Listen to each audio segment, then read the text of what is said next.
Good afternoon and welcome to the Glendale Housing Authority meeting of February 23rd, 2010.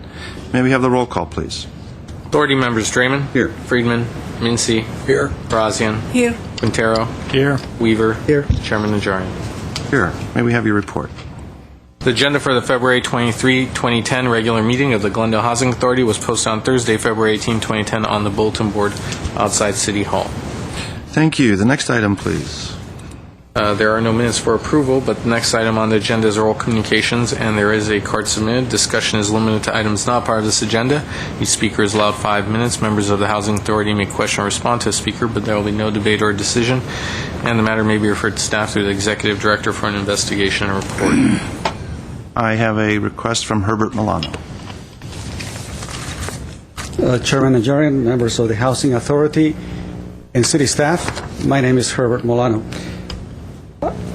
Approximately around this time every year, I come before you to request that, especially addressing the mayor, that at the forthcoming State of the City presentation at the Chamber, that the mayor could perhaps present some of the social statistics about the city, the social state of the city, or the key quality of life indicators as to how it is that we're doing.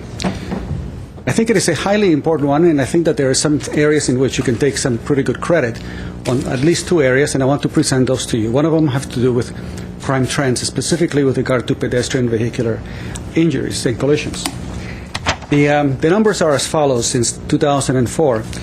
In 2004, there were 124 vehicular injuries. 2005, 125. Then the next year, 126. Then the following year, 126. And then in 2008, it dropped by 33%. It was 84. And it was 100 in 2009. That's still 20% less than it was in 2007. What amazes me is that the cause for this significant decline was never really brought forward, because I think whatever it is that the police did or that the city did should be highlighted and basically replicated. But I think that the city should take credit for this significant reduction in this particular crime statistic. Chief DePompa will be making a presentation at the Homeowners Coordinating Council this coming Monday here at the police station at the community room. And I think he will bring up the intelligence-led policing, which is, I think, is a fantastic way of basically bringing forth what the police will do with regard to crimes, especially with the online Part 1 reporting that the City of LA has had for many years, and now I guess we're finally going to have one for the City of Glendale. And I think that is a fantastic way of basically approaching it, that we know continually the last 7 days of activity with regard to crime pretty much anywhere within the city. And I think those are very significant improvements that can allow the residents to really get a feel of how it is that we're doing. It's another statistic that is very valuable. The other one is, I think, is worth taking a note concerning the smoking ban ordinance that all of you approved a year or more ago. And I know that Councilman Weaver was one of the loudest voices in basically bringing this forth. What I did not know at the time was the significant impact that this ordinance have on public health. And I have with me a report by the New England Journal of Medicine concerning how these particular ordinances can have a vastly improvement in public health. They found in another country that a similar type of law had an improvement of a 17% reduction in heart attacks and acute coronary problems.